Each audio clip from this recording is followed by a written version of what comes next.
Hello, everyone. Welcome if you're in the room. Hope you're having a great day. We're going to give people a few minutes to file in, and we'll start promptly at 2 minutes after.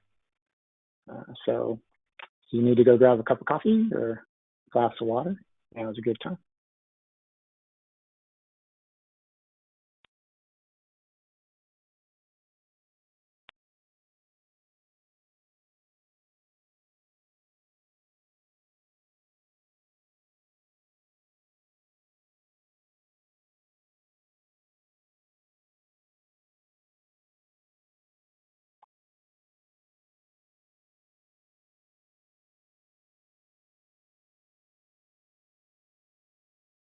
Welcome if you just joined us. We're going to give everyone a few minutes to get in and kick off at 2 minutes after the hour.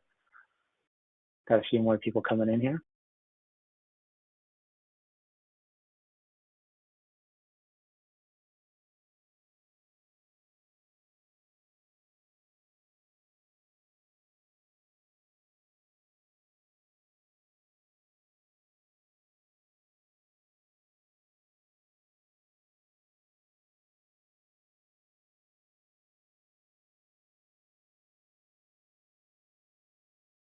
Welcome. We just had a few people come in. We're going to give 2 more minutes for others to join us, and we'll kick it off.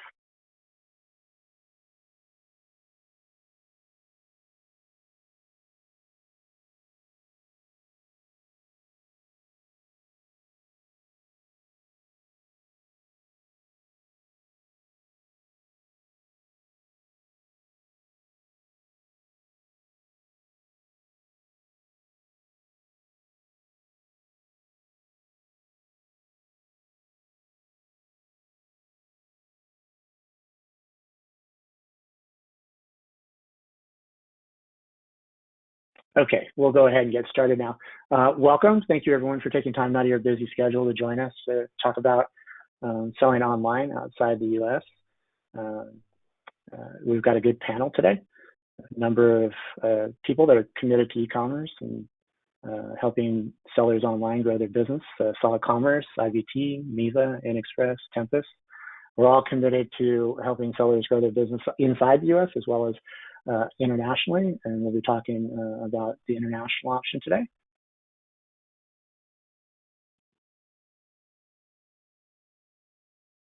Okay. Oh, and then one note of housekeeping. Sorry, we're going to end at 5 minutes to the top of the hour, so everyone has a chance to transition to their next meeting. So my assumption, the panelist assumption, is if you're joining us today, you've already made a decision, or you're strongly interested in selling beyond the U.S. online market, or potentially you're in the second group, which is you've already tried, hit some roadblocks, and maybe pause that effort, or you're struggling through it right now. And we hope to give you some tips and tactics to succeed in that area.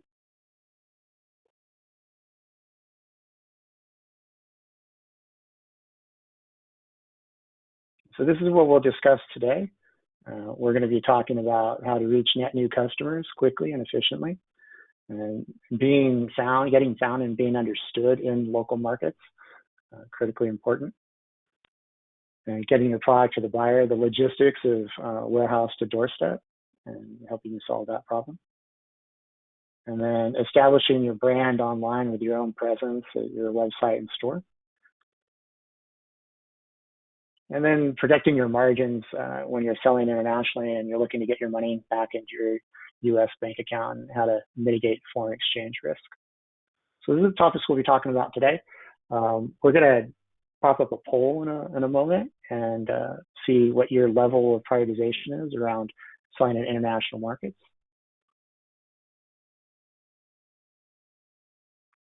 So you go ahead and rank your prioritization from 1 to 5, with 1 being highest priority, and we'll see what where everyone comes in on that.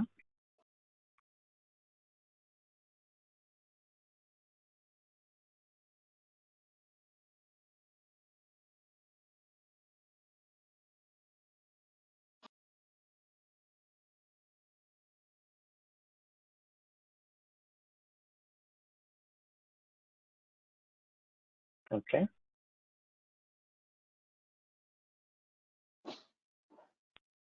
All right, not surprisingly, it's a high priority. I guess that's why everyone's in today. So we'll go ahead and move on, understanding that you're looking to do this in 2021. I'm Gary Chavez, I mentioned, Chief Revenue Officer at Solid Commerce. I've been at Solid Commerce for about 5 years now, previously joined as SVP of Customer Success.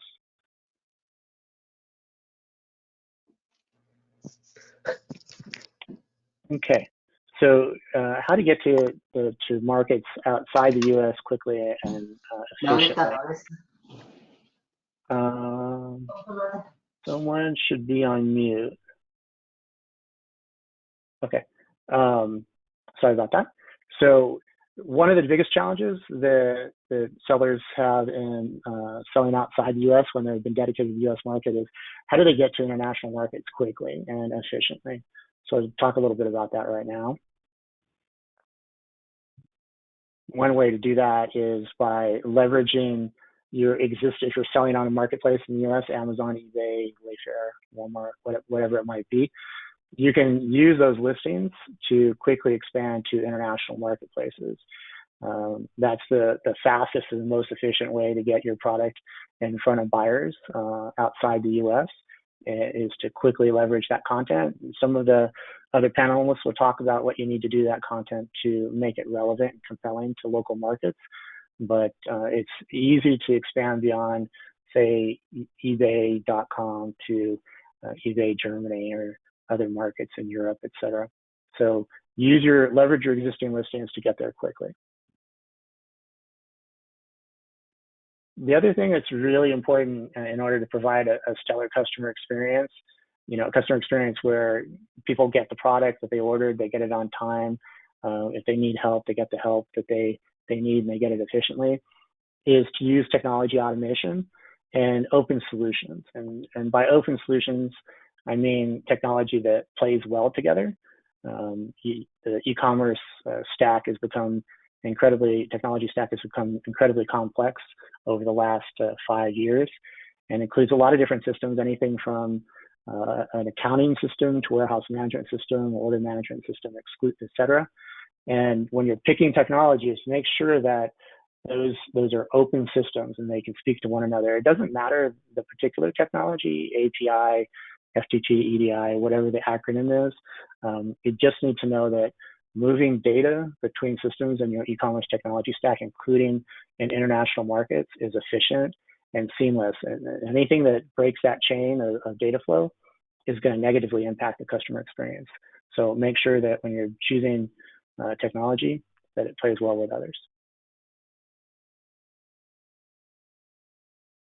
And one of the advantages of leveraging marketplace to get to market quickly outside the US is it gives you a chance to leverage marketplace advertising that brings buyers into the marketplace without spending your ad dollars initially, and then to establish a direct relationship through tactics like things as simple as old school insert in a package that maybe has a promotion that drives a buyer back to your owned domain, bobshoes.com, whatever it might be, and thereby capturing that net new customer from the marketplace and bringing them into your direct relationship. And that's an incredibly valuable thing. I think everyone understands the cost of acquisition for net new customers can be very high when you're out there doing it on your own.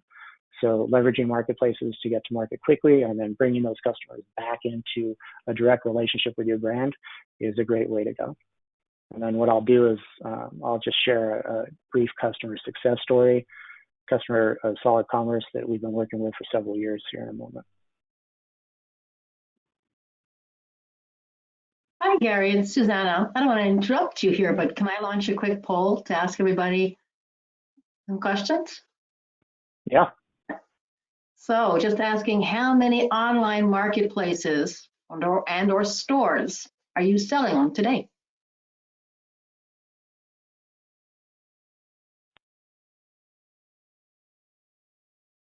This will be interesting to see. We have a pretty strong average number on our roster of sellers. So I'll be interested to see where everyone lands here in a moment.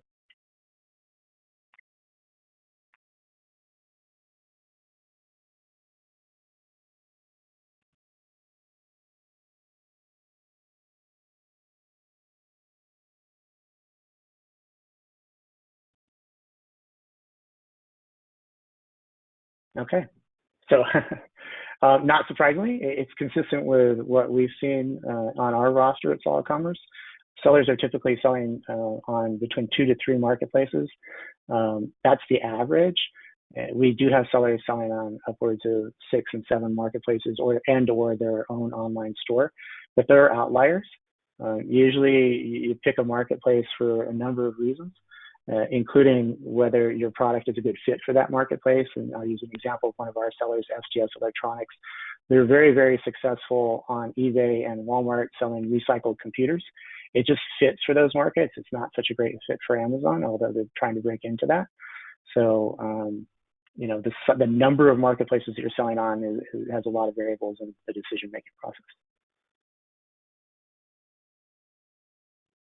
Okay, so Bissell's been around for over 100 years. You may be familiar with one or a number of their brands.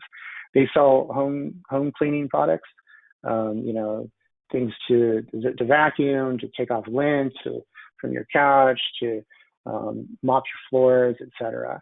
So they've been around a long time, and they wanted to go global with multiple brands. And so their strategy was go out large with a number of brands that were built around collections of products. So they're leveraging the same inventory across, and this is a build, Susanna, you can go ahead and build it. They're leveraging the same inventory and putting it into different collections of products to target at segmentations of customer profiles. So the one good example, which is the Pet Network and their product line, it's the same. It's like 60% of the common product line tailored specifically around picking up things like dog hair or dog mistakes or cat mistakes, and they target it directly at pet owners, both through their own domain on that brand alone, as well as selling across marketplaces. And you could go to the solution and results here, Susanna. So Bissell needed to leverage a common inventory and have all of the orders flowing into their ERP where they manage that inventory and their accounting. And so they chose an integrated solution to the marketplace that integrated well to their back end and their shopping carts. They have stores and brands on marketplaces. They released 9 brands globally over a 12-month period with us, and they had 100% growth in their sales. So it was a big project, but we got through it well and smoothly. And now it's just running really well, and they're looking to add a few more brands over the course of the next 12 months. And so that's Bissell, open technology, a sub-branding strategy, and then going global as well. And it's a good success story. We're very proud of it. And that's it for me. Thank you so much, Gary. I think it's now up to our turn. My colleague Andrew Lawler and myself. My name is Susanna Hardy. I'm Chief Content Officer at IBT Online. Delighted to be here with everybody today. And Andrew? Yep, no, pleasure to be here, Susanna. Thank you for the introduction. And yep, today here from IBT Online to share more on how you get found, how you're being understood, not only domestically, but internationally.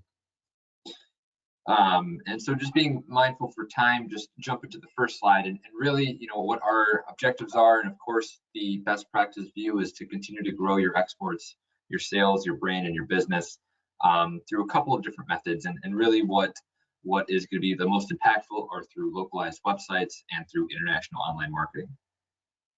And we get many different questions and many different challenges posed to us from our clients, from our prospects, from our partners, and really 3 big challenges that are posed to us is how do I do business globally? How do I engage with my international prospects? And how am I going to continue to generate international e-commerce sales?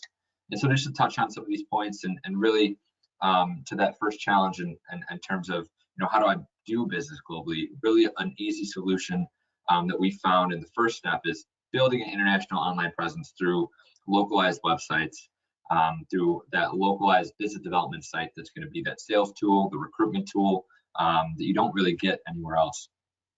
The second challenge is to, to further engage with those prospects. So now you have that website, you have the business development tool to show, to outreach to search engines and to your prospects, but how are you going to continue to engage them? And really, it's about delivering a meaningful message through a local user experience. And a good method to do this is through international online marketing. So online search engine marketing, social media marketing, and really it's about creating a local user experience through not only just lingual differences, culture differences, currency, metrics, and there's so much more to it. And of course, we get the question of how to continue to generate more international e-commerce sales. And so really the number one point to solve that is to be customer centric, focus on your customers, understand where they're at locally, whether in a different country or not, or understanding their buyer persona before delivering that message for them. And then just to give some statistics on, how online the world is, at this point, and we've got some pretty recent stats from January 2021 from the Great Hootsuite. And really, when you look at the numbers as a whole, there's about 7.8 billion of us in the world, and a good 66.6% coming up to 2/3 mobile phone that they're going to be searching the web with. Now, there's 4.6 billion people in the world that, and comes out to about 60% that are online. And so what does this tell us? What does it say? And it's just to say that everyone, including your customers, your prospects, your future leads, future distributors, future employees, they're all online. Everyone's searching online, using social media, using their mobile phones, and the numbers continue to grow. And so this is the way that this is a great method to continue to interact with any of those prospects, employees, customers, and clients all online. And with that, I'm just going to pass over to Susanna just to talk more about the buyer's journey and some statistics behind that. Thank you. Thanks, Andrew. I'm sure all of you in sales and marketing will be used to slides like this, which talk about the buyer's journey and awareness stage and consideration stage and decision stage. Well, in a sense, those three stages is what we would call sort of being found, being understood, and being easy to do business with. And when we're talking about that online, then it means, as Andrew was saying, having the right online tools. And those can be basically built into your websites and your online marketing.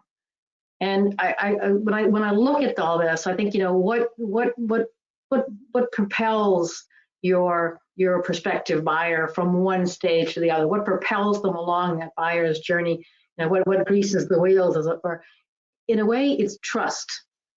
And you need a certain level of trust in order for your buyer to actually click on that shopping cart or go through with the payment.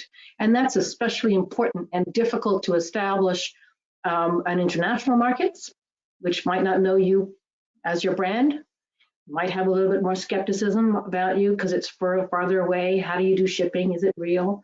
So there is a sort of an inbuilt element there of trust that you've got to overcome for the international side, which might even be higher than in your domestic market. And that's, I think, one of the key parts about your online tools for international markets. It's all about improving that trust, and that means having a localized experience, a local user experience, as what Andrew was saying. And I think it was interesting because what Gary was saying as well about that direct relationship, and especially for the new customer, but even including engaging the longer term customers as well. So that's the sort of that buyer's journey on the international side needs a localized presence in order to have the trust necessary to propel the buyer's journey. So we get yes. Oh no, I'm sorry. I thought I was gonna. We just got a question that came in relevant to what you're talking about right now. Sure. And so the question is, you're talking about localization, but what's the difference between localization and translation? Good question. We define localization. We have about 10 criteria for localization for like a website, for example. Translation is one. I'd say it's one of the easier parts, actually. The rest involves things like having the right domain name, being hosted optimally, having the right online compliance, the right CRM systems, the right tech stack, mobile enabled. So there's a whole bunch of technology that needs to be applied to have the right local experience, localized website, localized online marketing. Translation is 1 out of 10 of those criteria. So it's a great question. Localization is not about translation. That would be way too easy. And for example, we're not a translation company at all.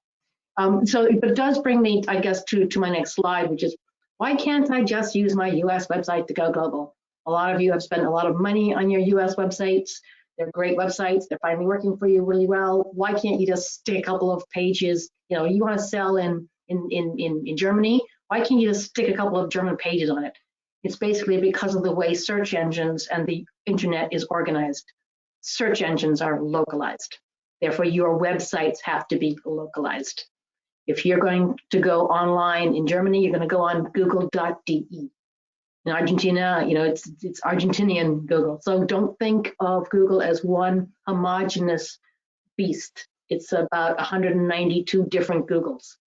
And Google knows what you're looking for as a searcher, and it takes the searcher's point of view. And that means that it's localized. So it is searcher-centric. So think of your websites have to be customer-centric, buyer-centric. Now, here's a silly example. I'm actually working from home, and I'm scared my dog is going to bark any minute. So I'm in the UK at the moment. So I go to google.co.uk, and I'm looking for squeakless dog toys.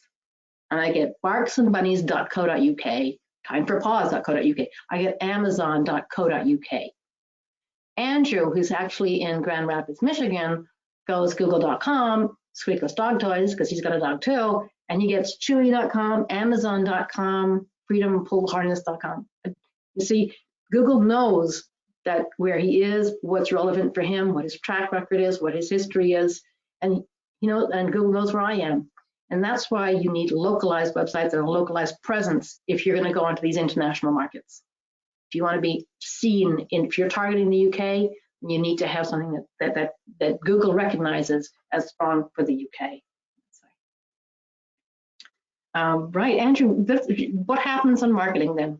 Andrew, so let's have an example of different marketing. Just to expand on that and close out our last few slides here, we wanted to show a really nice example of exactly what happens on the social media side. And so we have, one of our clients that we work with, we post for them regularly on the Mexico and for the United Kingdom and the UK. Fortunately, there, just to take note, there's a USA flag, but it is for the UK. And really the important numbers, when you look at the analytics for the same exact post, obviously localized for each of these markets, you get to see some interesting interactions, engagement, and what actually translates to different conversions. So as you can see, the Mexican post, the post made for the Mexican audience on Facebook Mexico, got 20,451 engagements. Incredible amount of engagements, especially when you look at the post created for the UK Facebook post, and that's 1,200 engagements. So you can definitely see a big difference. And at first look, it really looks, it appears that the Mexican website or the Mexican audience and that method of reaching them is going to bring in a lot more conversions. But it's not until you look deeper into some of the analytics that you really get a different story. And so, and as we look at the second slide with some of these graphs and statistics here, you actually get to see that the Mexican site is bringing a lot more of the actual total sessions back to the website, but not as many of the actual conversions that are gathered. And as in the UK, you can see that there's a lot more conversions that are happening, whereas opposed, there might not be as many clicks or engagement with the actual website or the call to action, but the conversions and the ROI at the end of the day is a lot more essential to them. So there's a lot of different conclusions that you can come to in regards to the two different markets and how they approach the online world and why they need to be localized on social media.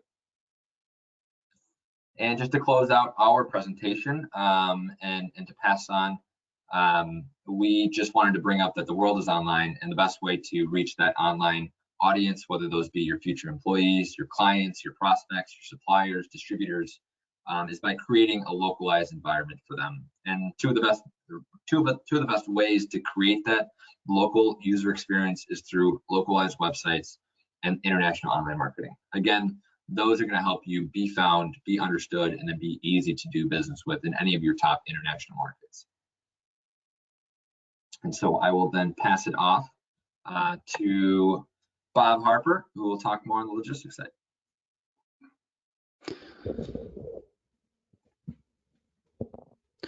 Well, thank you. Let me pull this up really quick. So I'm Bob Harper. I'm with Express, and I've been with Express for about 6 years now as a logistics consultant. And we basically help businesses save time, hassle, and money on their shipping, and we specialize in international. So really excited to go over some challenges that we often see e-commerce companies face when they go international with their sales. But really quick, I wanted to shout out 3 of my customers that helped me put this together. If you're watching, Environmental Marine, Max Marine Electronics, and Bullstrap.co. Really appreciate your help putting this info together. All right, so the first challenge that we're going to talk about is, it happens, and if you've gone international, you may have noticed this, that you'll get returns simply because a customer was not aware that they had to pay duties and taxes, or maybe they just weren't aware how much the duties and taxes were going to be. And this can be very frustrating. You've already shipped it out, it's in the importing country, and it gets refused, and you end up having to, maybe lose a customer or certainly lose a sale, and that's super frustrating. So there's a couple ways that we handle that. And the first thing we're going to do is super easy to implement, and it doesn't totally take care of the problem, but it definitely reduces it. And that's going to be that we need to make sure that you're communicating on your website very clearly that the recipient is responsible for any duties and taxes or VAT that their country imposes. And there's 3 places I would have you put that. The first is going to be your shipping policy. The second is your product landing pages. And the third is going to be your shopping cart. And don't just put it in the fine print and tuck it away. You want to make it noticeable so that, you want people to read it, because the last thing you want is for them to refuse their shipment and you have to refund them. So that will take care of a lot of it. Honestly, most international buyers are pretty savvy. They understand there's going to be duties and taxes, but you'll still have it come up from time to time. There's a more unique solution that works for some brands that we've implemented, which is there are tools that can actually plug into your shopping cart and estimate the duties and taxes right there for your customers, so they can see and pay for those duties and taxes up front. And what's nice about that is then all you need to do is ship those orders out delivery duty paid, which means that you as the shipper are responsible for paying those duties and taxes, and then it won't get held up in customs for failure to pay.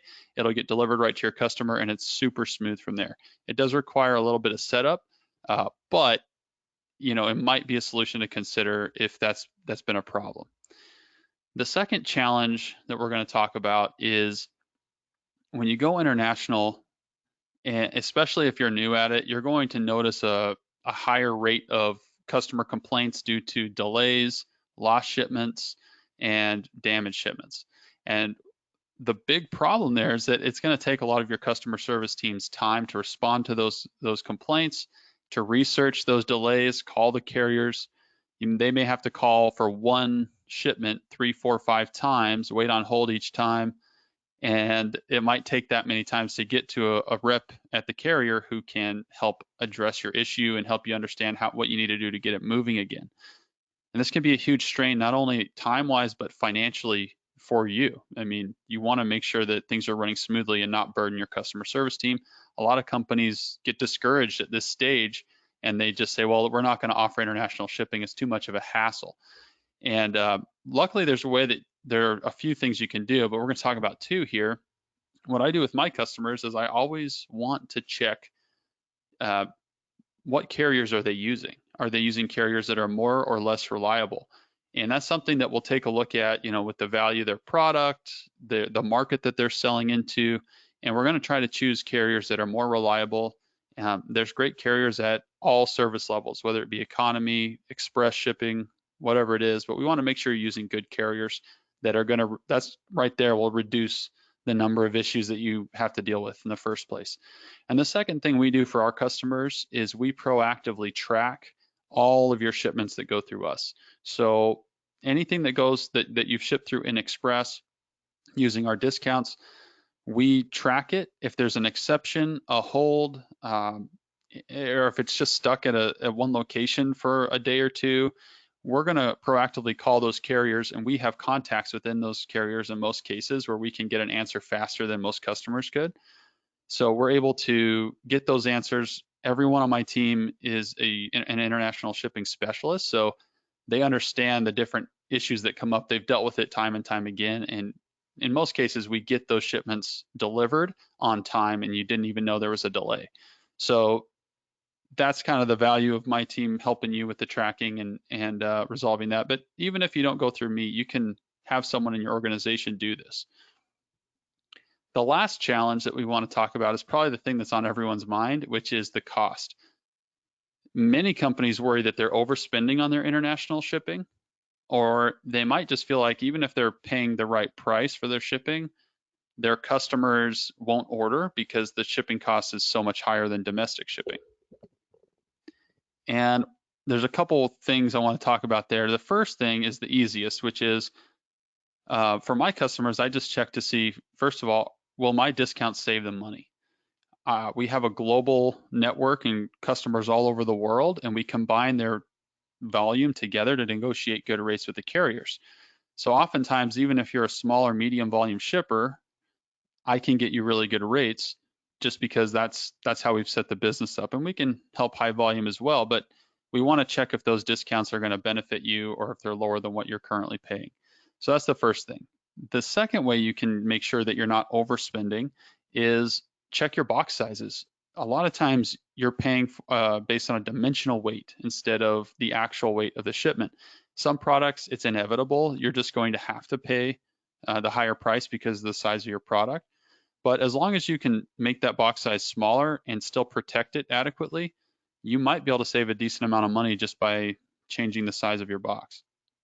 The third thing is you might want to do a test in some international sales. If you haven't tried it before, you might be surprised that there's a demand overseas for your product that you didn't realize that they'd pay that much for international shipping.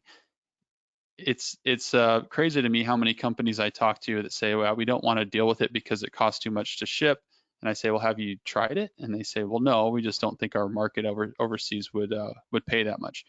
And you'd be surprised how much they're willing to pay in some cases if it's scarce enough in their area and there's a demand for your product. They might be willing to pay a lot for shipping. So something to test at least. And really, those are the three challenges I wanted to go over. And I'll send it back to Hey, Bob, yeah. before you transition off, got a question for you here. Okay. And the question is about product restrictions in specific countries, and how do you find out about that? Yeah, that's a great question. And the short answer is that you'll probably want to talk to a logistics consultant. It could be me, or if you already have a logistics provider, you want to talk about it because it depends on your product. If you're doing, pharmaceuticals, there's different regulations in different countries. If you're shipping, leather products, there might be some restrictions in certain countries. So it really depends on what your product is made out of, and if it's a consumable, what the ingredients are. And you may need some additional certifications, or they may be completely prohibited in certain countries. So yeah, it's a great question. It's something that, based on your specific product, we would want to look into, and that's something I could help you with. And Bob, could we launch a quick poll as well, please? Yeah. Just to ask people sort of, if logistics is something that holds them back. Is this something that they've experienced as well in international markets? Like, is it something that is really annoying, a big challenge, or is it something, oh no, that's just a normal challenge? Or is it absolutely perfect? Just to give you a little bit of feedback, the majority of you have voted, and it's a major issue for for like 2/3 of the audience say it's a major issue. So there you go, Bob.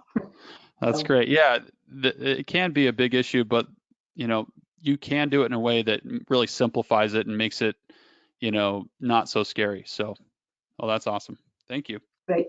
Okay, now on to Philip. Thanks, Bob. Thanks, Susanna. Can you guys hear me okay? Audio there? Yes. All right, great. Thanks, everyone. I appreciate getting to share a couple thoughts here and our visibility. My name is Philip Hansen. I've been with Miva a little over a decade. I've been in the e-commerce space closer to 15 years, and I've worked with a lot of folks in various stages of their journey with e-commerce and particularly with international commerce. And I think the theme I hope that attendees take away from today, or if you're watching this replay, is that there's a lot of tools out there. There's a lot of ways to take incremental steps forward and test this, because at the end of the day, it's about revenue growth. It's about expanding your business, and there's opportunity abroad, just like there's opportunity domestically. And so as far as what Miva does, we help companies create differentiated experiences online, whether that's domestically, whether that's internationally. We are essentially the e-commerce platform that helps bring these different technologies into concert. And like IBT was talking about how they would get involved and help from a marketing angle, they would use a platform like Miva to help with those localized websites. We do a lot of work with all kinds of verticals and folks across different industries and whatnot, whether that's a retailer, whether that's brand manufacturers. And I guess the easiest way to think about what we do in our market as an e-commerce platform is we help bridge the gap between the high level of complexity or sophistication needed to help differentiate. We bridge the gap between that and the ease of management and the intuitive, kind of simple, keep it stable, keep it secure. There's a lot of cookie cutter options that give you secure and stable, and there's a lot of complicated options that you have to hire a team of half a dozen developers to make that experience work. And so I do want to take some time today. We'll dive into a couple example clients in a moment here. But again, the theme and what I want to express is there are several ways to interact with an international market. And again, these tools we're talking about, even testing the market with these platforms, the marketplaces that Gary was talking about, going all the way back to that of, hey, it's a proven market or there's proven interest, let's go after it. And then there's incremental steps to go about doing so. So Susanna, you can flip to the first one here. So this first example, this customer, they're a long-standing Miva customer. They're in the motorsports industry or motorsports, and they're a retailer. They're selling other people's brands. I think they have some household labels of their own, but for the most part, they're reselling other people's products. And going back several years, their industry started contracting a little bit, and obviously competition has been on the rise, and with marketplaces and all kinds of other things. And so they started to see demand in Asia Pacific and different countries, and they started to see this demand. And so they said, well, how do we figure this out? We don't necessarily want to open a warehouse overseas. We need to be able, we see the opportunity here to expand to Latin America or to Asia Pacific.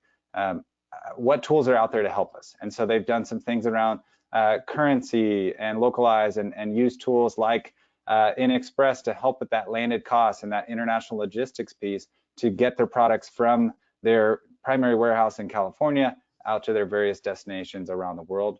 And current day, several years into their process and evolution with international commerce, it's a significant portion of the business. And it's certainly an area of growth for them that's allowed them to continue to thrive and innovate, and it's been an important one for them. So that's a retailer example. The next example here, and I'll be quick and take a question if there is one, is another retailer. Their business model is heavier on the distribution, and they've got their US-based site. They do quite a bit of volume through that primary site, and they started to see their distributors in Latin America really start to see some traction. And so they thought, how do we help our brand and empower our distributors down south to move our products, right? Because their goal is to help distribute and move product in larger quantities. And so they essentially built out a localized site with a number of different languages primarily. The goal of this site was not to sell a bunch of individual products cross-border, although they do that today with a tool like InExpress. But their goal was really just to help use their brand awareness and the domain authority and whatnot that they have to help continue to bolster that market. And so anyway, you could, I think it's, I forget what the subdomain is. I think it's es.idwholesaler, but obviously if you're in one of those countries searching, it's going to redirect you to that space. But I wanted to talk about this one because again, it's this slightly different option. It was a way for them to move into that market and help empower business and growth internationally without it being a heavy scenario where they're now fulfilling a lot cross-border. So anyway, that's that. Feel free to follow up. We know international. Oh yeah. Yeah, quick question. Yeah. I think it's along the complex product catalog that you kind of touched on, but Sure. the questions around kitting and bundling, and Ooh, yeah. does your platform support that, and how do people use that to stand out in the market? Yeah, that's a huge one. I think merchandising any way you can is important, and kitting and bundling is especially difficult for some of those cookie cutter platforms out there. I didn't mention, I wasn't trying to brag too much on Miva, but our platform's been around over 20 years. We're in the 10th generation of the software. We have clients with over 1 million SKUs. The whole parent-child kit relationship. And all kinds of scenarios. In fact, BTO Sports has a product page where it's actually you buy the jersey, the pants, and gloves, and all of those are a bundle. You're picking your different attributes, and then there's different ways of, does it add all 3 of those to the cart, or does it add one product to the cart that represents the kit? So long story short, as far as capabilities go, Miva is insanely overpowered with features, and we've been continuing to evolve our platform for many years, especially reducing that dependency on third-party apps to do things like that. We've rolled virtually all of the best practices you'd expect of an e-commerce platform into our core platform, and yeah, great question. Great. All right, I was going to say, if there's any follow-up, of course we'll take questions, and yeah, miva.com is our site if you ever want to check that out, or track me down on LinkedIn, and happy to help. So I'll turn it over to the gentleman at Tempus. Great, thank you, Philip, and it's great to be here with everyone today. I'm Andrew Wolfline. I'm the Chief Strategy Officer of Tempus. I've been with the firm 14 years, and I do a variety of different things from product development to business development and working with our banking partners. So we're sort of seeing the business from every aspect of the business. And I'm joined by, I'll let my colleague introduce himself, John. Yes, my first name is John. My last name is Min. I'm the chief economist, officially the nerdy economist at the firm. And for the audience out there, Andrew and I, we did not coordinate the background view. These are real books, and we just tend to be, we love books, let me put it that way. So, but I do teach at the local college, and I just want to give you some basic information about the world of foreign exchange, because whenever you're involved with international business, you have to convert one currency to another currency and back and forth. And one key takeaway from my presentation today is that I teach at a local MBA program, and my students are working professionals in finance, treasury, controllers, accounting. And I'm always so surprised in my international finance class that most of my students don't realize that the foreign exchange rates, the pricing you use to convert one currency to another currency, these are all OTC transactions. In other words, they're negotiated prices. So if you go to 3 different financial institutions, they will give you the price, whatever you think is just appropriate. So you get 3 different prices. In fact, if you go to 3 different traders within a bank, they're going to give you 3 different prices for exactly the same transaction. So therefore, if you go to different e-markets, the exchange rates could vary. And when I say exchange rate, there's a wholesale price, but then exchanges will put a hidden fee, or in the industry, we call it markup. And this markups could be anywhere from 2 to 3.5% based on our survey. So if your profit margin is about 10 to 20%, 2% difference directly to your bottom line could improve your profit by anywhere from 10 to 20%. The second aspect of it is if you don't have a bank account overseas where you can accept local currencies, then you are forced to convert the money you receive overseas as they come into US dollars. But the foreign exchange market is extremely volatile during the course of the week of the month. And last thing you want to do is you have a big purchase overseas, you receive the money, but your bank is forced to convert because you don't have a foreign bank account. But that happened to be the day when the dollar is very strong against the currency. So when you repatriate the money, you may actually lose additional 2 to 3%. So it could make it doesn't give the flexibility as to when you want to convert the currency, especially when the market is in your favor. At this point, Andrew, take over the next one. Sure. So if you've conducted business overseas and you've sold your product and you don't have the ability to receive pounds or euros, in particular, we're talking about these markets because they're such big in terms of economic opportunity. What will happen is the euro or pounds will be converted by the e-market and sent to you as dollars. And as John said, they are setting the exchange rate, and it's extremely high.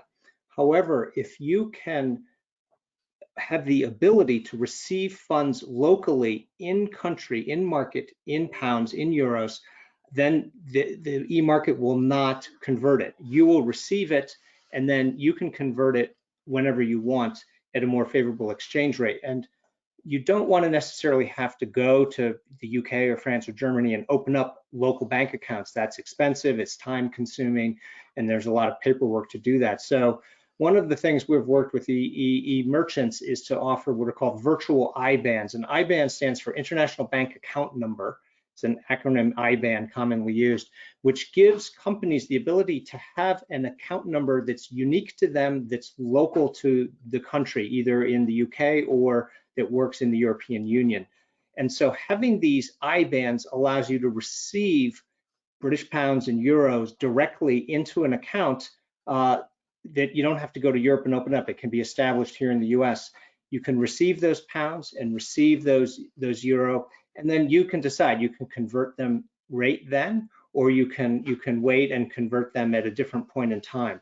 And again, as John mentioned, the differences in exchange rate between what an e-market will charge folks selling on their platforms versus specialists is dramatic. It's 50% less, it's significantly less. And so that really can drop very positively to your margin. So, with the exchange rates and the markup, if you can add 1 or 2% to your margin, that can be 10 or 20% improvement over what you otherwise would have achieved. So, our view is e-merchants have worked very hard to position and place their products in foreign markets.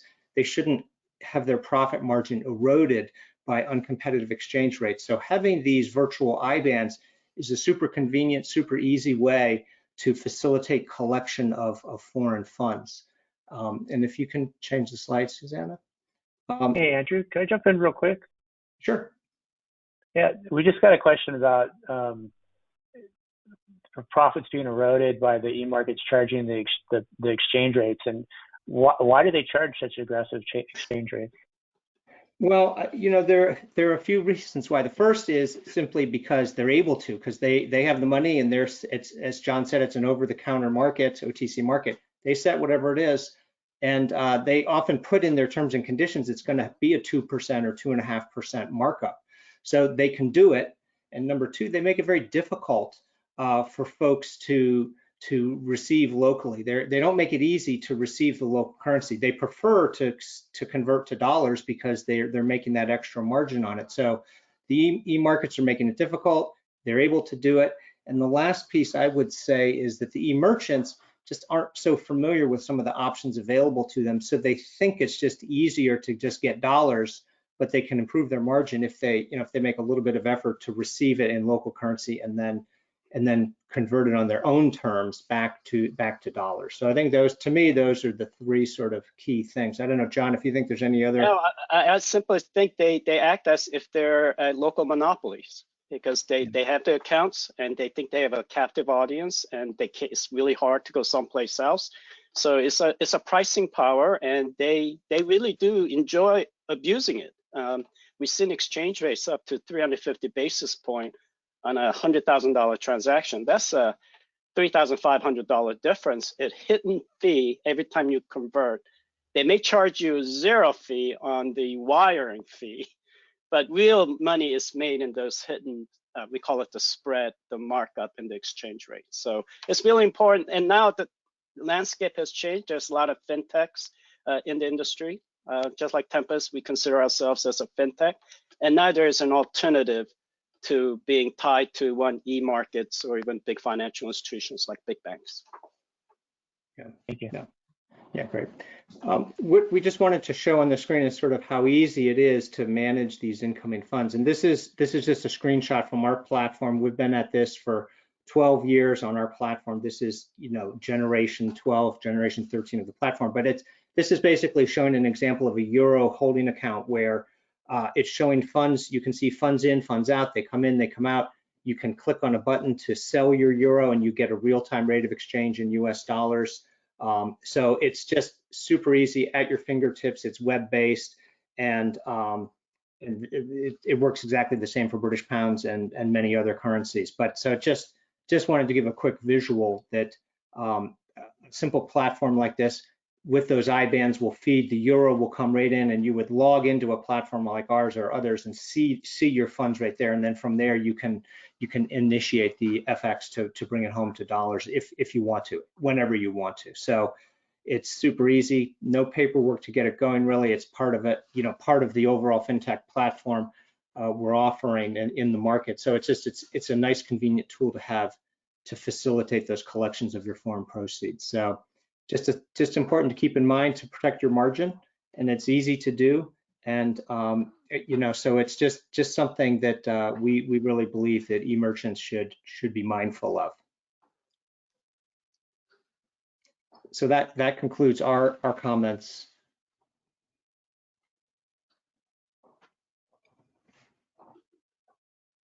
Great. So thank you for that, Andrew and Mike and Bob and Susanna and Andrew. We can take any other questions if you've got any questions. We've got a couple minutes here before we cut off. Quick final thoughts around the panelists. Mine would just simply be the international markets are more accessible than you may think, and starting out with a marketplace extended from maybe a U.S. marketplace that you're selling on right now is a quick way to get there. Susanna, any final thoughts? Oh, I love the final thoughts. Thank you, Gary. First of all, thank you everybody for attending as well. But final thoughts are use online tools to reach your customers and use them wisely. They are an enormous enabler, and they level the playing field. Small mid-cap companies can use them to get really great international brand recognition and brand awareness. Great. Bob, how about you? Anything that you'd like to share at the end here? Yeah, I think for me, I would just encourage any of the attendees to, if they're hesitant to go international, or, that's something that maybe has been overwhelming in the past or not worked out.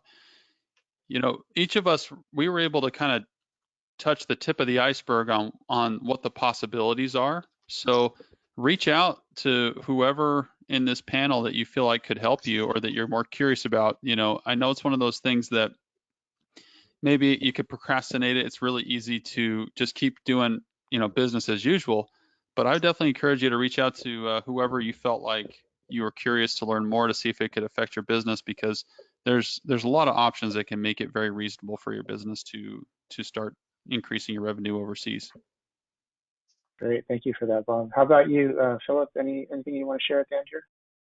Oh, those are some great other final thoughts. So go for it, and there's help. There's help. Yeah. Gary, there's Andrew or John? Oh, sorry. No, go for it. What I would say is don't let the e-markets dictate the conversion of your currency. Take control of it yourself. It's easy to do, and you'll improve your bottom line margin. I actually have a shorter version. Don't accept bad pricing. In anything in life. Susanna, Right, you said there were a couple more questions? A couple more questions that have come in. Sort of curate them because we are tight on time. One question that's come in is, how do we get in touch with everybody?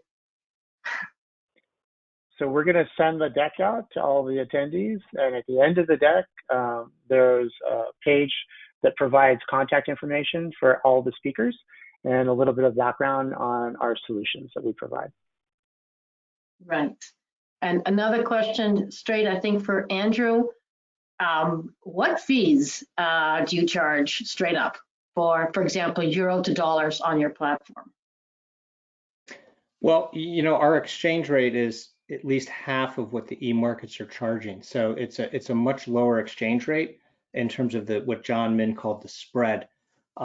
We have standard wire fees, and our wire fees are typically $20, which is oftentimes lower than the banks, significantly lower than banks. But we do on e-merchants receiving the funds doesn't cost them anything to receive those funds. Okay. Another question, really just saying, actually there's two, so I'm going to push them together. There's one person saying, I'm on eBay at the moment, and eBay offers an international option. There's another guy asking, sort of, I'm on Amazon and I can go international on Amazon. Quick pros and cons rather than using other platforms. Should I go internationally using Amazon? Should I go international using eBay alone, or the quick pros and cons? Right. I think with Amazon, there's a lot more competition. When you either domestic or overseas, is the seller rate's been growing dramatically year over year for Amazon. eBay is probably going to work with you a little bit more on account management and customer service as a seller. Amazon, they're a great platform. They drive a lot of traffic, but they can be sort of hands-off when it comes to account management. So I would say when you're working with a marketplace technology provider, make sure they have good relationships with the marketplaces. They can oftentimes get you promotional opportunities if you're going to join a new marketplace and be a net new seller on those marketplaces. So find someone that can provide you collaborative services along with their technology.